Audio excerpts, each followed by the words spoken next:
Recording. Yeah.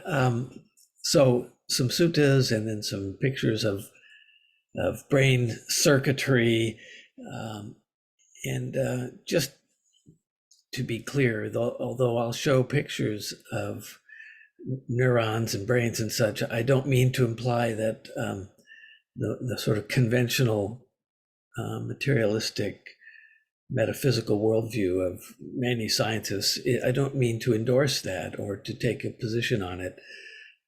I think the scientific perspective has a value, whether or not one subscribes to the common sort of view that this describes a reality in the fullest way. I suspect it does not, but that doesn't mean it's not a useful perspective.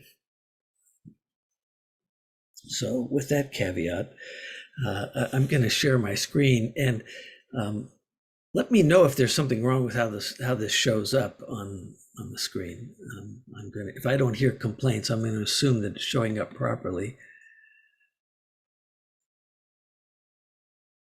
And I've got to get to the beginning and put it into a certain format, which is taking a minute.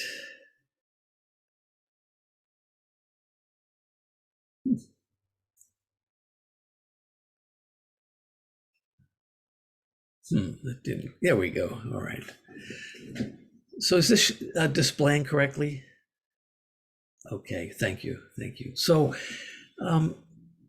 there are many places in the early Buddhist suttas, the Pali Suttas, where the Buddha or his senior disciples talk about perception and provide some instruction for how to cultivate perceptions. And here's one of them, a sutta called the Nibbana Sutta.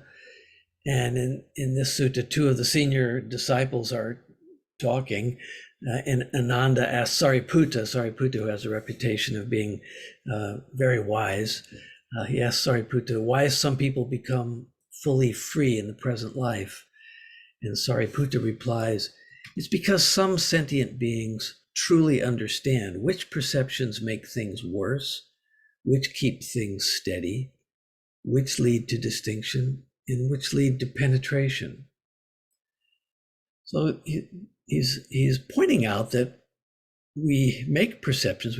He's implying that we construct them, and some of them make our situation worse. Perceptions that trigger unhealthy emotions, anger and blame and fear, and then other perceptions promote a steadiness of the mind, and some lead to the making of skillful distinctions.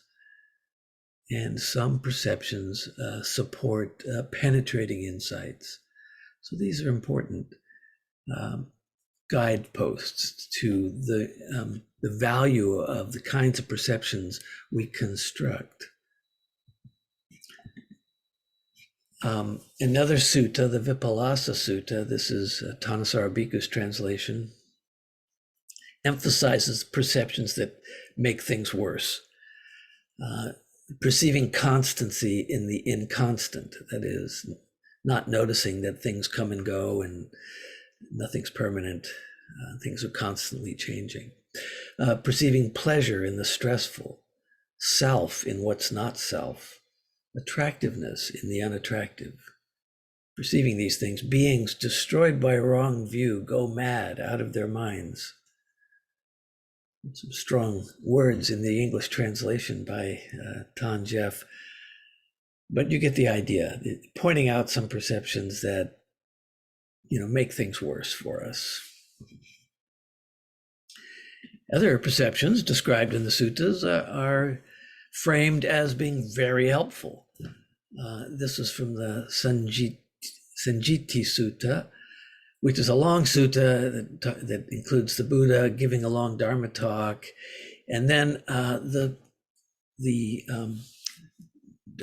audience is still very attentive. They want more Dharma talks, and the Buddha asks Sariputta to take the Dharma seat because he's having a lot of back pain and he wants to go lay down.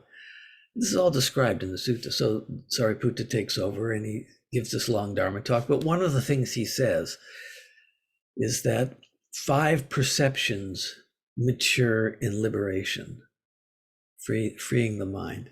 The perception of inconstancy, the perception of what's painful regarding inconstancy, the perception of not self regarding what is painful, the perception of letting go, and the perception of fading away, which is sometimes translated as dispassion. So, yeah, the suttas make the point that the way we perceive things has an effect on our well-being. Now, the Buddha talked about perception in many different ways, but one of the main formats or conceptual frameworks in which he placed perception, it was in the format of the 5 aggregates. And I know many of you are familiar with this, but in case you're not, one of his teachings was that everything we experience can be thought of as belonging to one of these 5 collections of roughly similar phenomena, and he called them the skandhas, or in Sanskrit, or the khandhas in Pali, or it's translated as aggregates. And the first one, rupa, is form or materiality in the experience of material things, the body, the senses we have that allow us to interact with the material world. And then Vedana, or feeling tone. And these are the affective qualities, the pleasant, unpleasant, I like, I don't like. It's how we care about what we experience. Feeling tone. And then there's perception, or sanya in Pali, or sometimes called recognition. And this refers to how we make sense of the experiences that are coming in through our sense organs, our interactions with the material world. Perception. And then sankhara, these are the impulses to act, the plans, the action tendencies, our reactions or responses to experience, whether they're overt behaviors or thoughts or things we say. Those are the sankharas, or I call in English often, I prefer the translation of intention or volitional formations. And finally, there is vijnana, or consciousness. And whenever we're having an experience, if it's a conscious experience, the quality of consciousness or awareness is also present. And all moments of ordinary experience, anyway, include all 5 of these things. Now, when I first learned about this teaching about the aggregates, and those of you who know me, you know that I'm a professor of psychiatry and neuroscience at UC Davis, and been studying the brain for over 50 years. And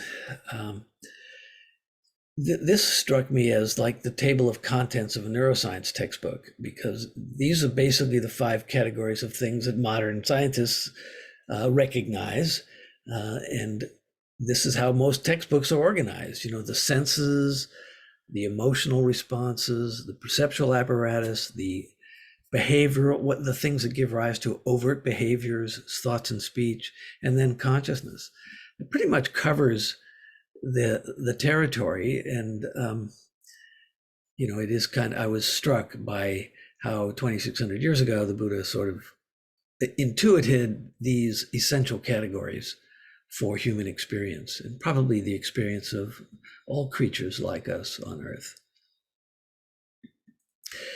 But in 21st century neuroscience, it's really the 3 middle ones, feeling, tone, perception, and intentions, that are the focus of most research. The sense organs are less complicated and pretty well understood, but these other things, which are really in the brain, are not as well understood. And there's a lot of active research going on about how this works, how this is embodied in our nervous system. And then the 5th one, the consciousness, you know, it's important, but neuroscience doesn't really have a lot to say about it yet. It's a tough nut to crack, how to think about it. And there's not much consensus. So it's really the middle three where there's a lot known and being studied. So this is an interesting confluence. And, I would say that these three things,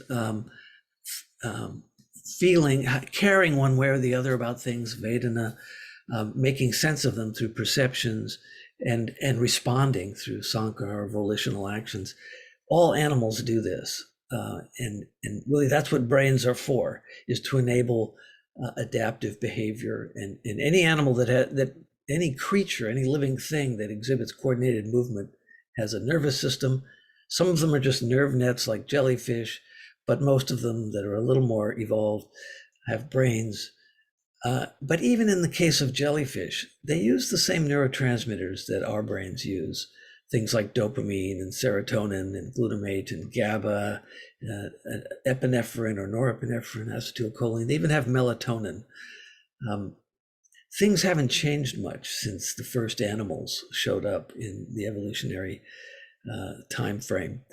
And this is just the hardware that you need to behave, to carry out coordinated movements in support of survival. And the way that I would summarize this is we have the equipment that helps us make sense of what's happening. These are our perceptions, and like extract the meaning. We have circuitry that tells us how we should care about it. Is this something we should eat? Is this something we should run away from? Is this something we should mate with?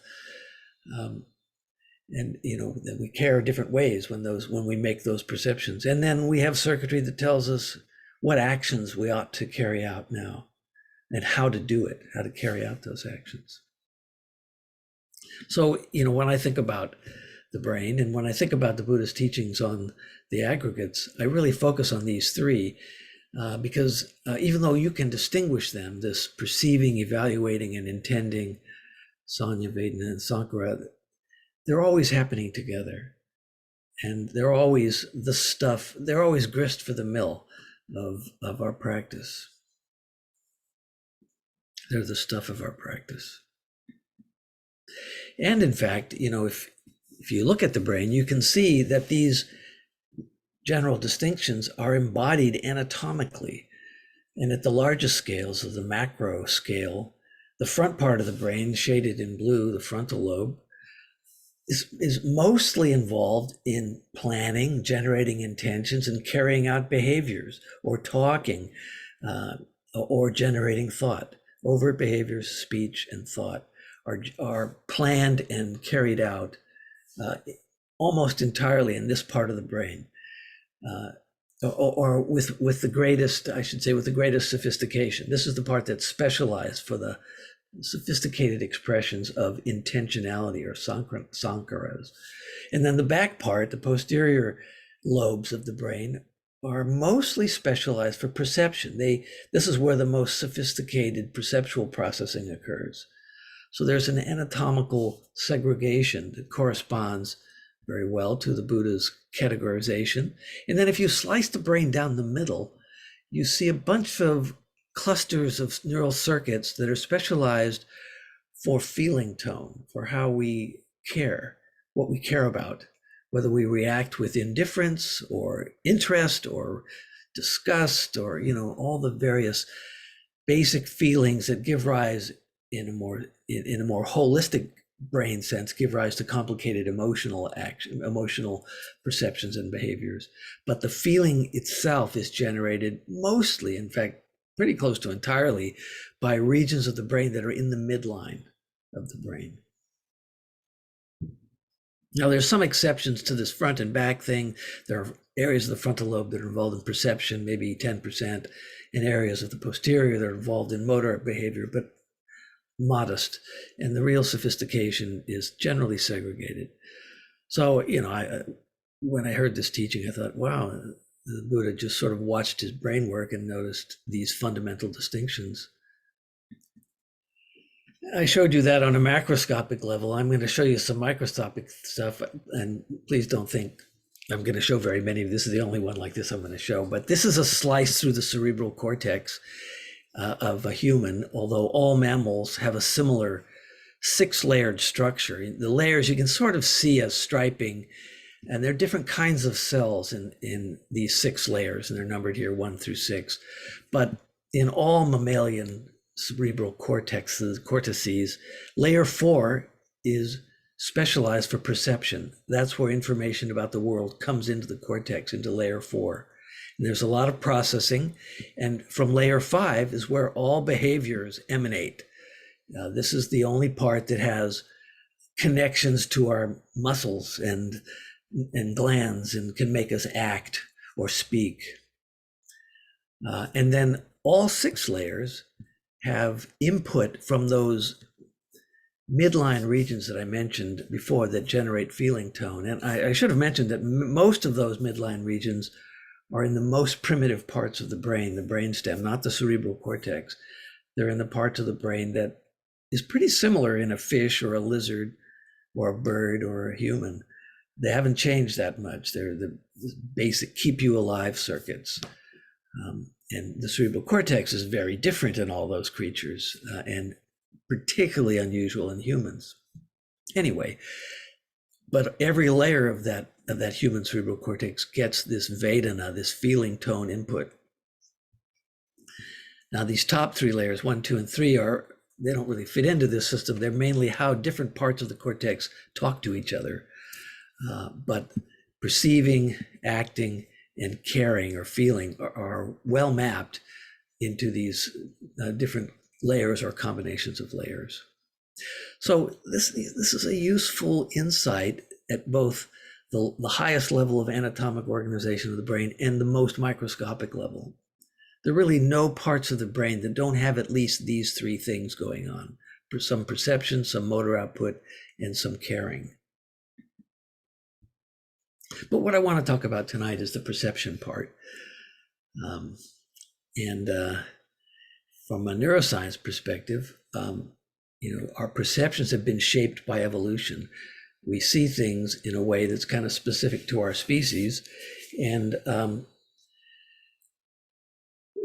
we've evolved to see things a certain way so that we'll survive. Their function is to construct representations of the world that help us behave in adaptive ways.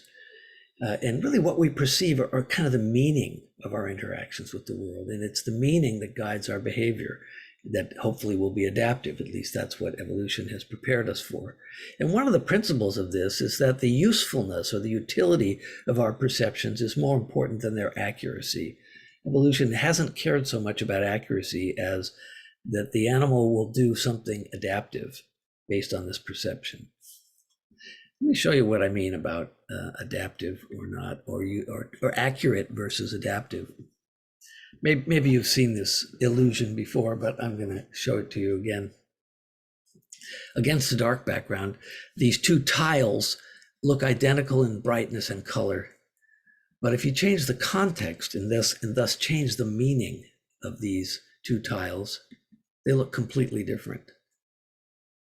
The one on the bottom looks much brighter. The one on the top looks much darker. I got these images from a psychologist named Bo Lottos, has a website with lots of interesting visual illusions. And when I saw this, I thought, those can't be the same color. They look so different. So I just took this slide and I put a mask over it. And then I took it off. And our brain is just changing what that tile looks like once it has background information. Because the meaning of that, if this tile is indeed in the shade, and you can see that it is here with the full context, it must be very brightly colored to look that way in the shade. Whereas this one, which is exactly the same color and brightness, it must be darker to look this way in bright light. So our brain knows that from past experience, and it simply makes this darker. Makes this one darker, makes this one lighter, because that is how things work. So it makes it look that way. Is anyone else as amazed by this as I am? It really is a striking difference. Now here's another one.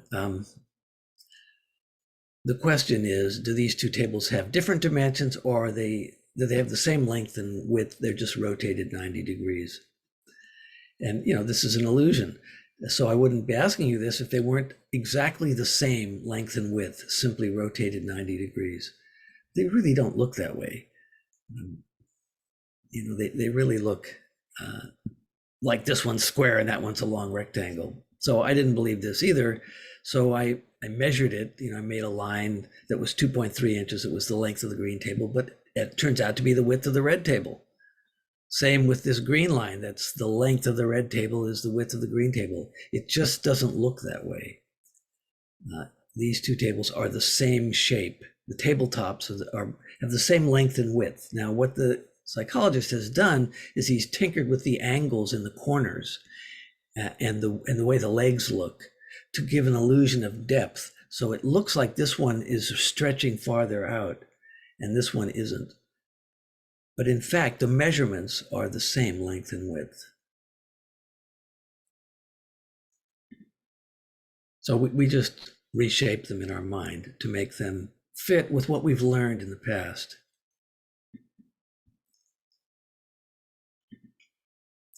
So how does the brain do this?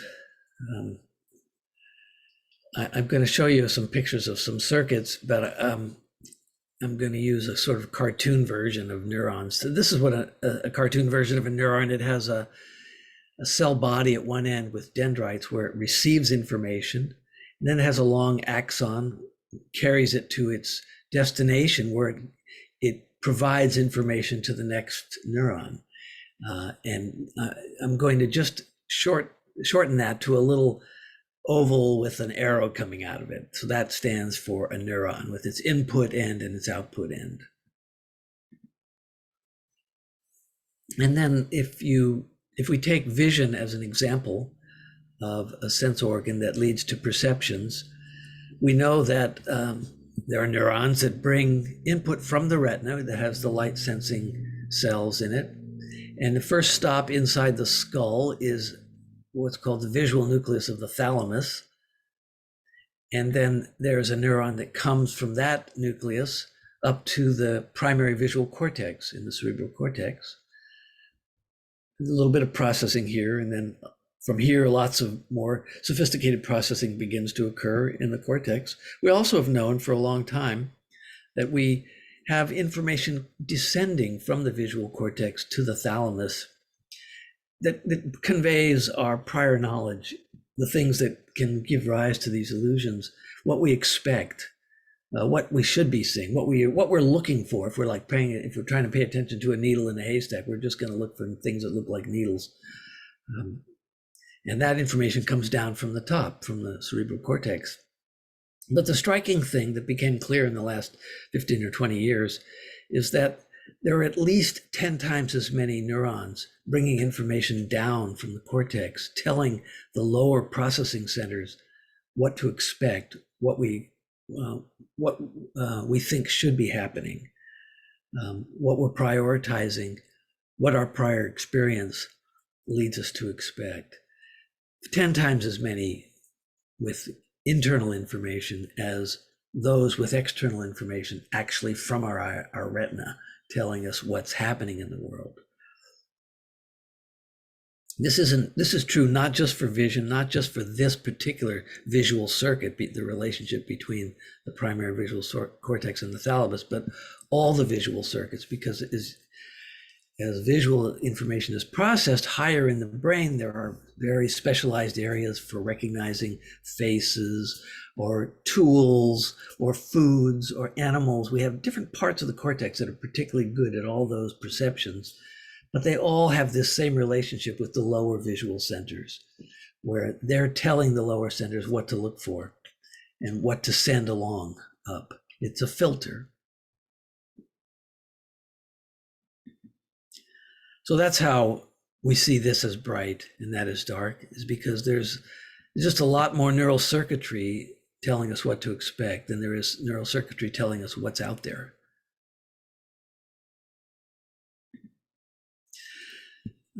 There's a psychologist named Donald Hoffman who has written extensively about perception. He's also a long-term meditator. And he's put forth this thing called the interface theory of perception, in which he says that basically what we experience as a human being is like a species-specific graphical user interface, like what we have on our computer screen. We see things in ways that makes them useful to us. And we see them differently than a crow would see things, because what's useful to a crow is quite different, or an octopus for that matter. Very different kind of intelligent creature with good vision, but we'll have a very different user interface. So in this model, like this directory here, this file has my projects in it, and I don't want to lose those projects because I did a lot of work. And so I have a handy way of finding it and opening it and interacting with it. But this is just what the software designers created to make it useful to me. If I had to see what was really there in the computer, the actual physical reality of the information in my projects folder, I wouldn't be able to use it. I mean, I would just see all these circuits and the motherboard and all, I wouldn't be able to see the electrons moving around. The user interface is to make the complicated reality, to boil it down to what I need to know so I can interact with it. So in a way, we're seeing illusory phenomena that are adapted, we've evolved to sort of project onto the complicated world so that we can function well. Now, just because these little icons aren't real, I'm not going to drag my next lecture notes into the trash, because even though they're not really a little rectangle, a little white rectangle, and the trash is not that little icon, if I drag it there, it'll have consequences. And the consequences are I'll lose all that work. So this way of thinking, of sort of this scientific way of thinking about perception is not that different from the earliest Buddhist teachings on the illusory nature or the empty nature of perceptual phenomena, and yet they're to be taken seriously. This is the world we live in. This is one way of, the Buddha defines the middle way, seeing through the graphical interface and knowing that it's not exactly the way things are, but knowing that it's our interface and we have to take it seriously. It's where suffering occurs. It's where life is lived. If you're interested in this sort of thing, he's got this pretty interesting book, The Case Against Reality, How Evolution Hid the Truth from Our Eyes. And it makes a very strong case based on mathematical models and simulated evolution in silico, as they say, where you use the principles of evolution to see what natural selection will select for. And it suggests that any animal that perceives exactly what's in a digital environment will be driven to extinction by other virtual animals that only see what they need to see to survive. So seeing what's really there is not favored by evolution, just seeing what you need to see. This is something that very similar to what the Buddha teaches, for example, in the Foam Sutta, where he makes the point that our perceptions are empty of essential realness. They're constructed by the mind. And in this sutta, one of the segments says, now suppose that in the last month of the hot season, a mirage were shimmering and a man with good eyesight were to see it, observe it, and appropriately examine it. To him, it would appear empty, void, and without substance. For what substance would there be in a mirage? In the same way, a monk sees, observes, and appropriately examines any perception. To him, it would appear empty, void, without substance. For what substance would there be in a perception? So the Buddha has examined the activity of his own mind and sees that it's constructed in a sort of in a way that makes it useful, but is not the way things really are. And it's fine for ordinary functioning, but when it comes to more difficult questions about life and death, these perceptions, well, evolution hasn't favored us with a user interface to see those things clearly. Now, pointing out that perceptions are empty of essential reality does not mean that they're without meaning. And this is one of the ways that the Buddha talks about the term the middle way, which is kind of synonymous with Buddhism. In the Kachanagota Sutta, the Buddha tells Kachanagota, everything exists, that's one extreme. Everything doesn't exist, that's a second extreme. Avoiding these two extremes, the Tathagata, which is how he refers to himself, the Tathagata teaches the Dharma by the middle. So it's a matter of recognizing the insubstantiality of our perceptions, but also knowing that there are perceptions, there are a way of interacting with the world. We don't disregard them, but we don't reify them, especially when it leads to things that are not for our well-being. So in the suttas that talk about perception, and I cited this one earlier where Sariputta mentions 5 perceptions that mature in liberation. 3 of them are the inconstancy or impermanence, painful or dukkha, anicca, dukkha, and then the perception of not self or anatta. These 3 are frequently described in the suttas. They're called the 3 characteristics in the Theravadan tradition: anicca, dukkha, and anatta, impermanence, suffering, and not self. But these are perceptions.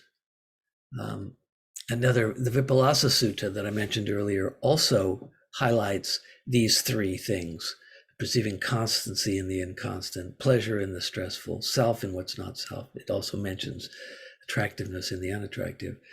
But these 3 misperceptions, or the 3 characteristics, or what's sometimes translated as the 3 marks of existence, are a primary teaching in our tradition.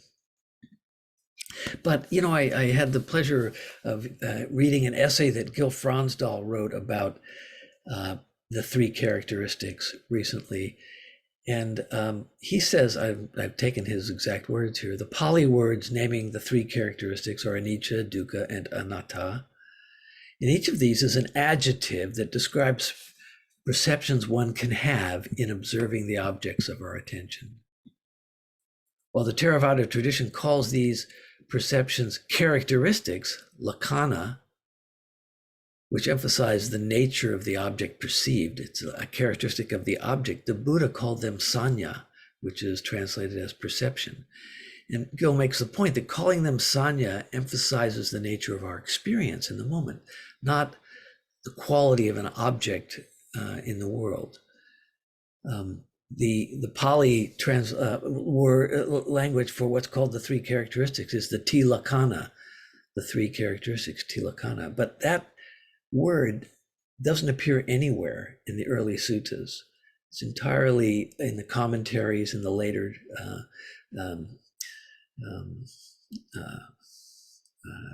commentarial tradition. I can't think of the word for that. And I found this a very useful shift of perspective, because when inconstancy and painfulness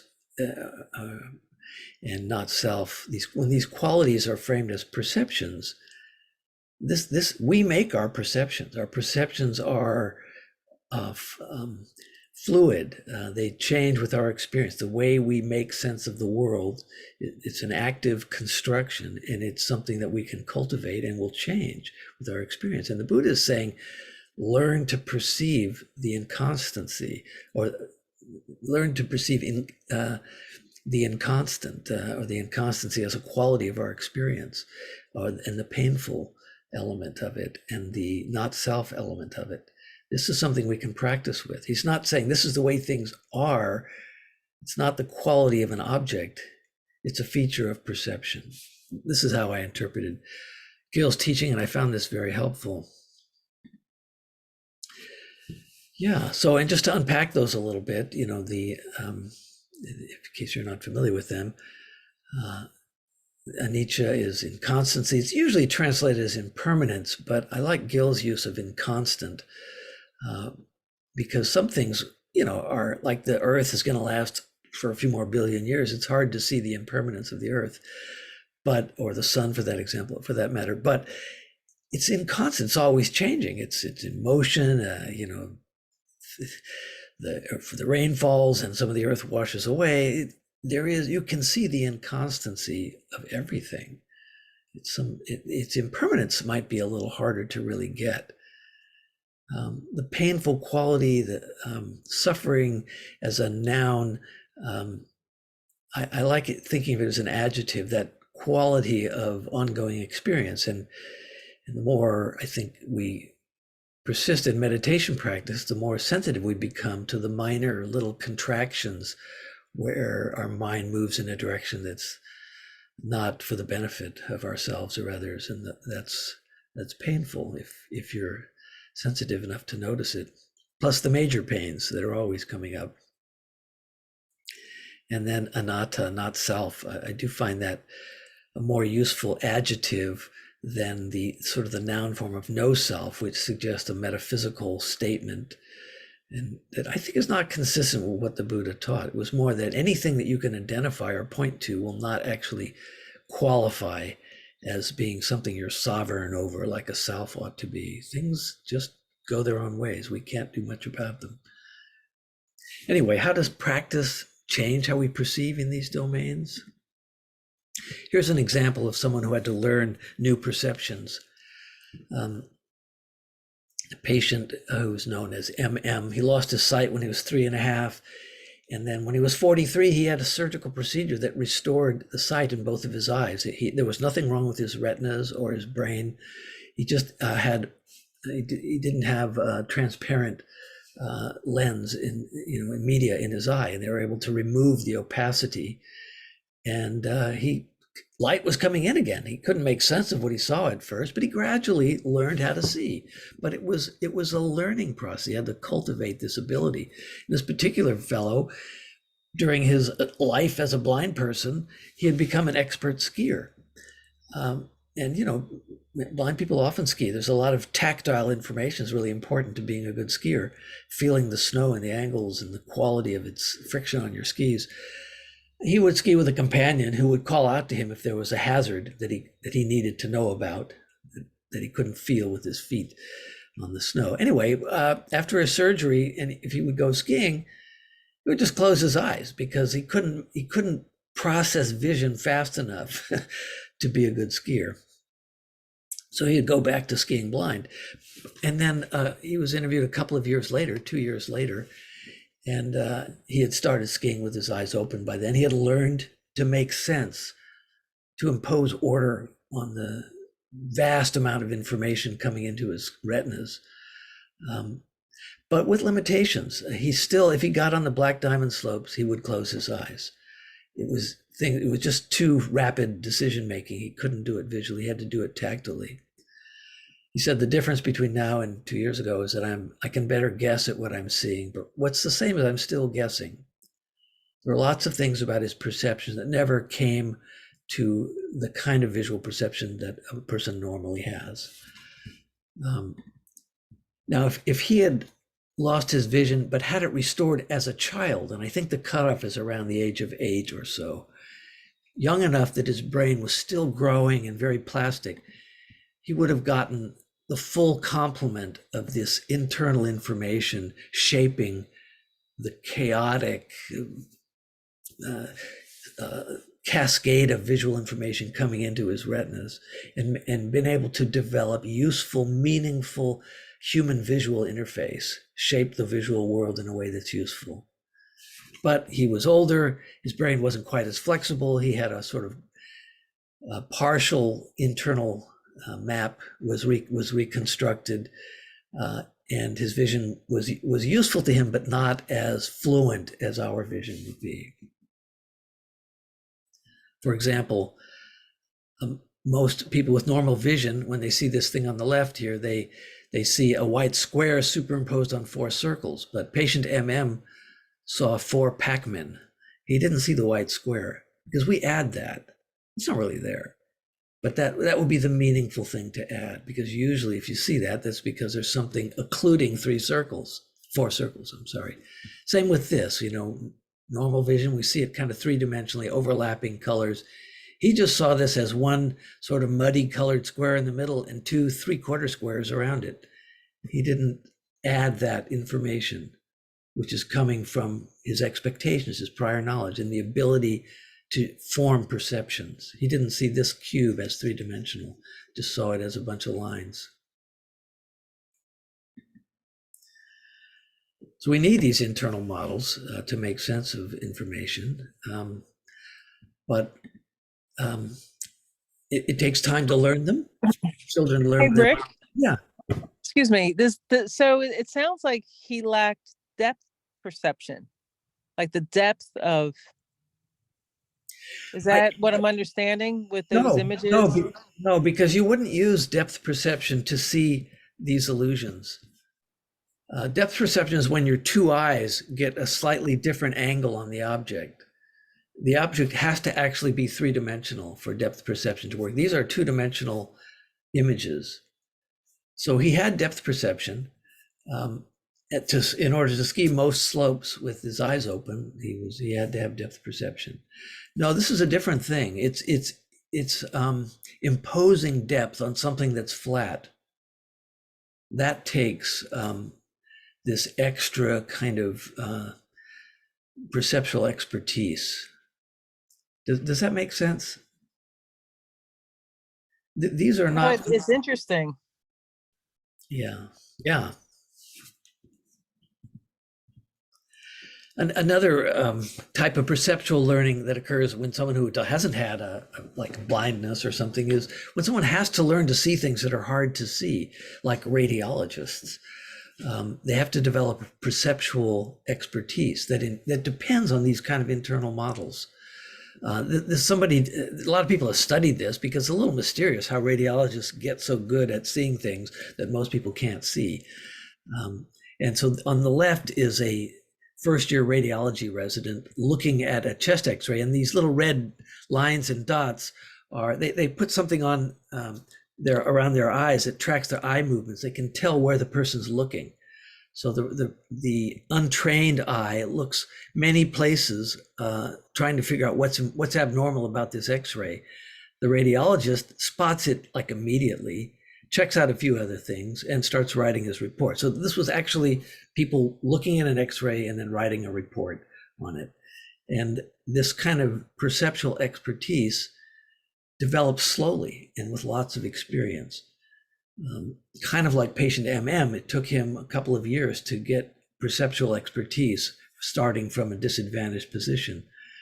And I just think it's a little bit of a model for what we need to do as Dharma practitioners to perceive the world in the way the Buddha suggested would lead to liberation, to not being sort of trapped in our evolutionarily favored ways of seeing things that are great for survival and reproduction, but not necessarily great for spiritual development.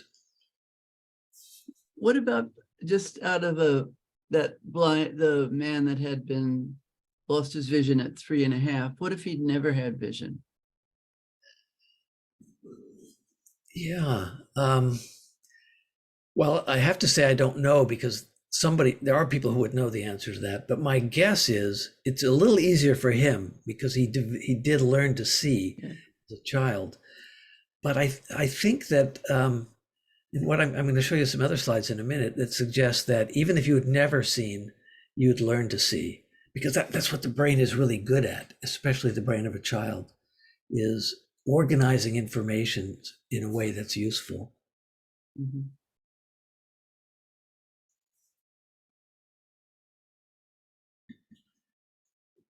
Yeah, so here's another sutta in which the Buddha sort of says explicitly that we should develop certain perceptions. The Gratification Sutta.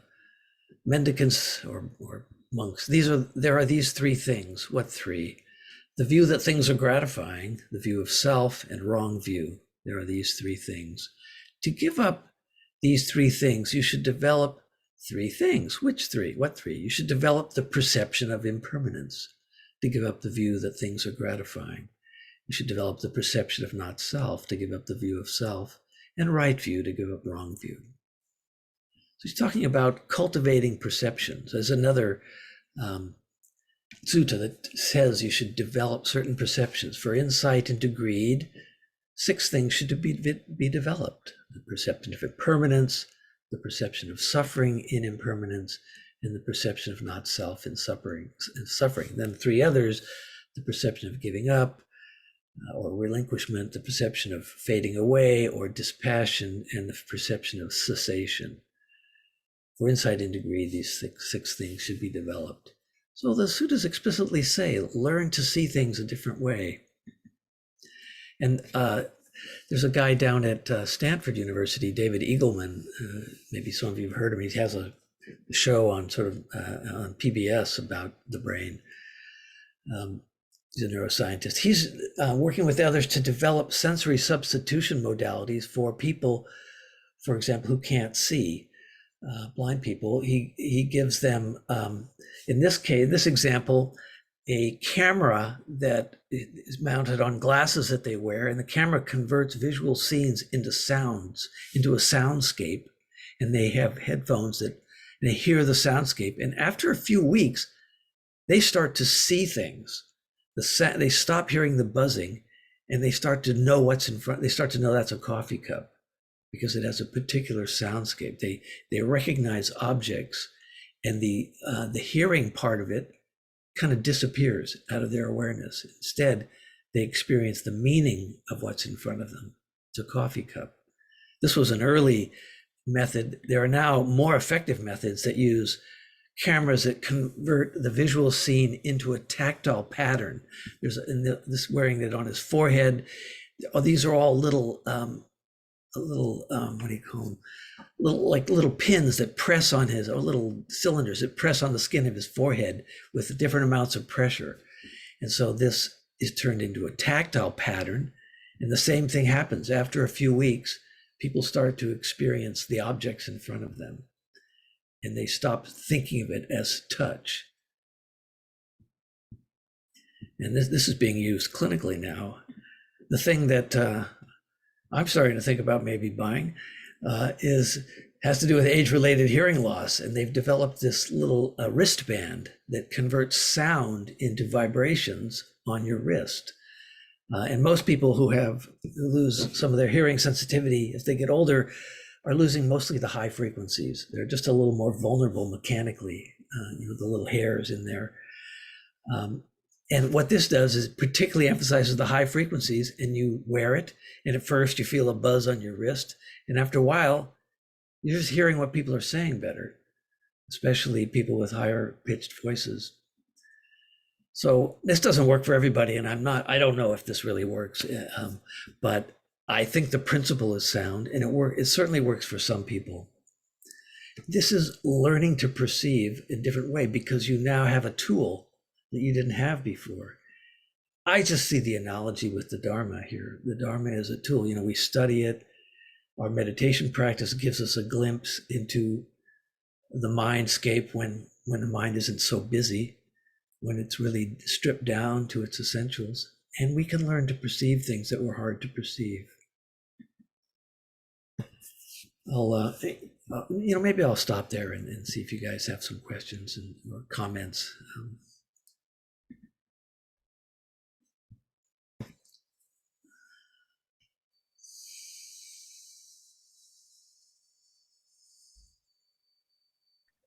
I don't know if this is a question exactly, but it's interesting to me that, like with the cube and the table, even when I knew better, it didn't change my perception of it.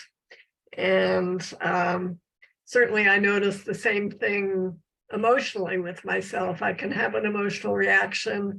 I can intellectually understand what's happening, or that this is an old reaction, but it still doesn't change it necessarily. So how practically do we work with perceptions to overcome some of this programming, I guess you'd call it? Yeah, that's a really good question. Um, some things like the colored tiles and the tables, I think would be very difficult to change what we perceive. We can know in parallel that what we're seeing is being formed by human circuitry. But the more practical example is seeing something in a way that makes us angry or afraid or some other emotional reaction that we know in either at the moment or especially later on, we know that wasn't really great. I would rather have reacted differently. So when those things happen, usually those are perceptions that are more amenable to reformatting because they're higher level. How we interpret, let's say someone says something that's disrespectful or outright offensive or wrong, hurtful. We can react to that very negatively with hatred or hostility or fear. But we can learn to see, that, for example, people aren't in control of what they do. Many people don't have very good a capacity to regulate what they're putting out. So we can make it a little less personal, cultivate some equanimity about it, see the suffering in the other person. That a person who would do that probably is not a happy person. Is missing out on some of the more rewarding things in life that kind of attitude sort of destroys. Anyway, so you can shape those perceptions. And I also think that practicing, and this is the value of both the studying the Dharma and sitting practice, when we've been meditating, those things are less likely to happen. We've calmed our reactivity. And we can learn, oh yeah, that person said something annoying and I didn't react because I'm feeling pretty centered and equanimous. It's good to pay attention to those times when we've attained a different way of making sense of the world, because that will become more accessible to us, especially if we pay attention to it and sort of note it and raise it fully into awareness. Yeah, that just happened and that was good. I'm going to do more of that. That gives it a little longer life, in your circuits. And with repetition, it becomes then more automatic. So I think those higher level perceptions we can really change with practice, and also with our understanding. Our intellectual understanding can influence some of our perceptions. We know what to look for. Thank you. Yeah. That it's helpful to know that I can learn, and put some faith into it.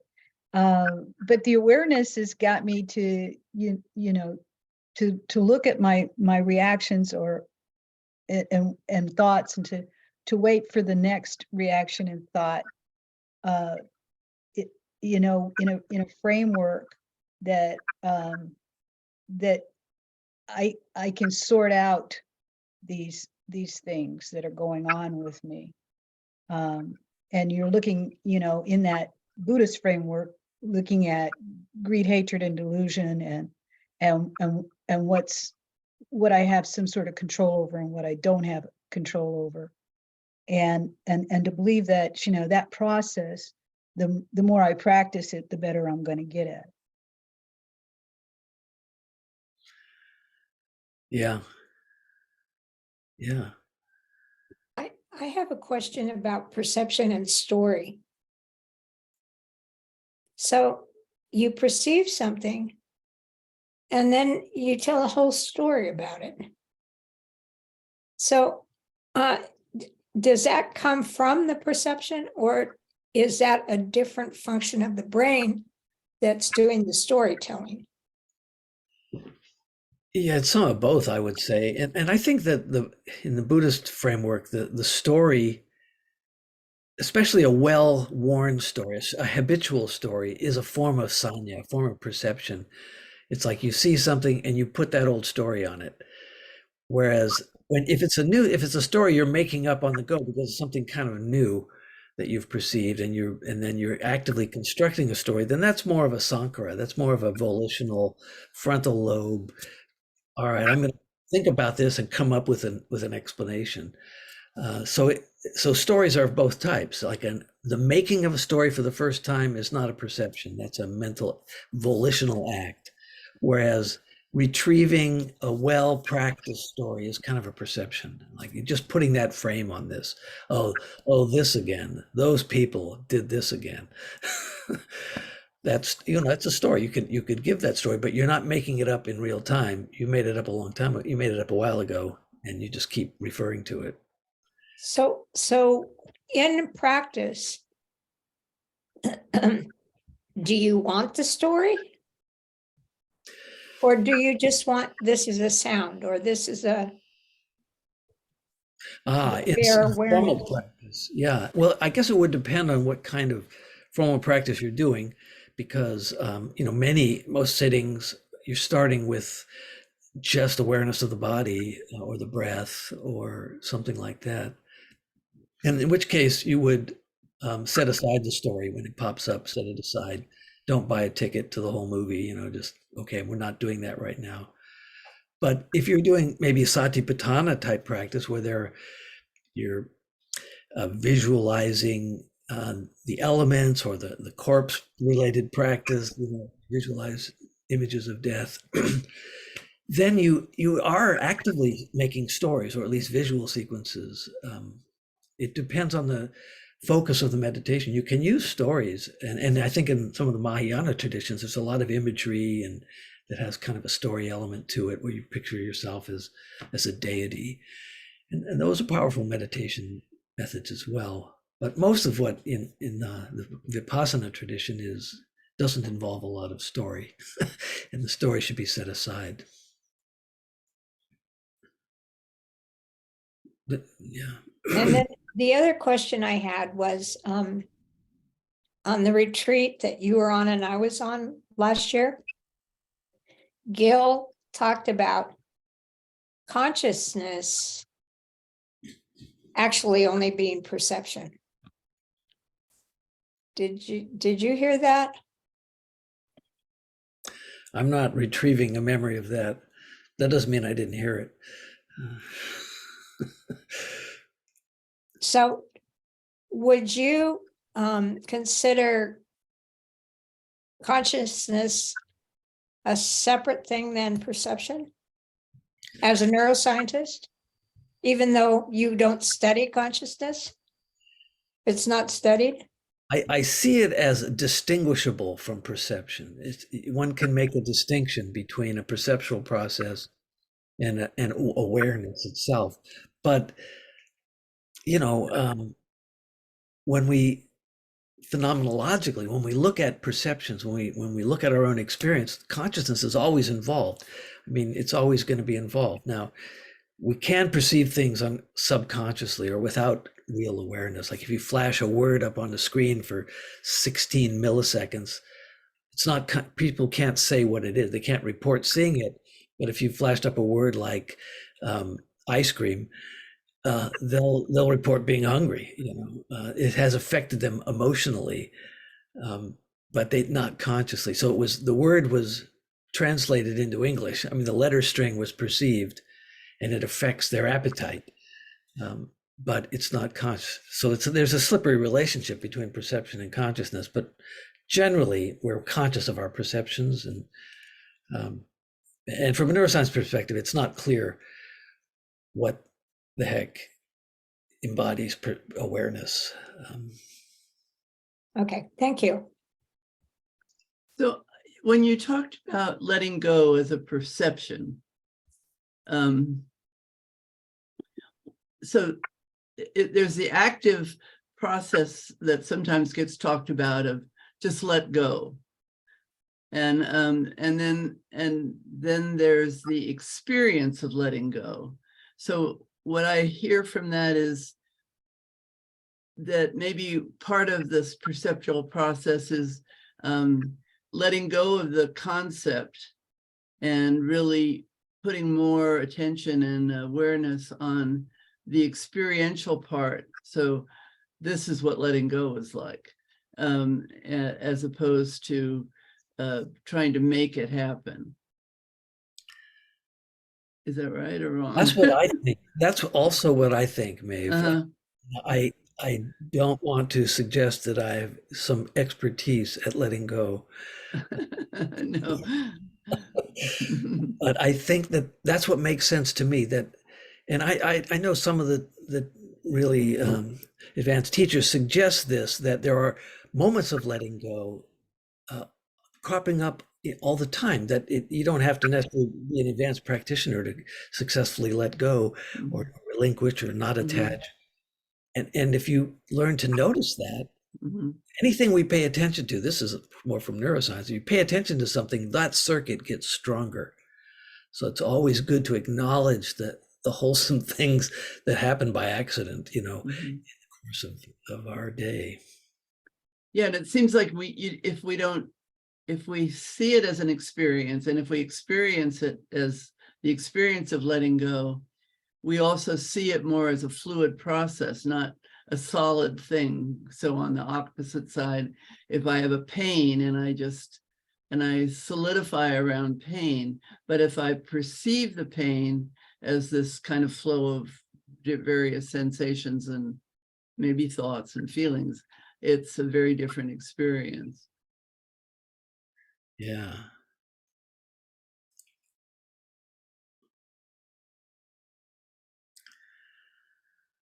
Thank you. Yeah. Well, nice to see your Sangha again. Yes. Any other comments or observations or questions?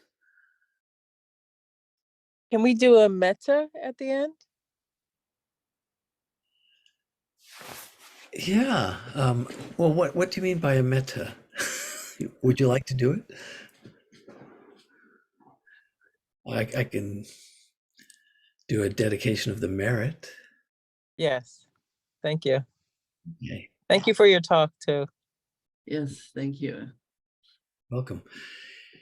Yeah, so may any merit, any goodness that has come from the time we spent together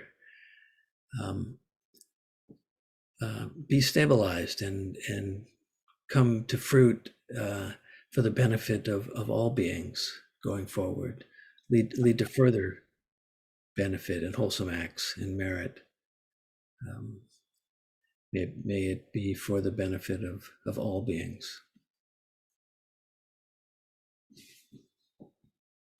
Thank you, Rick.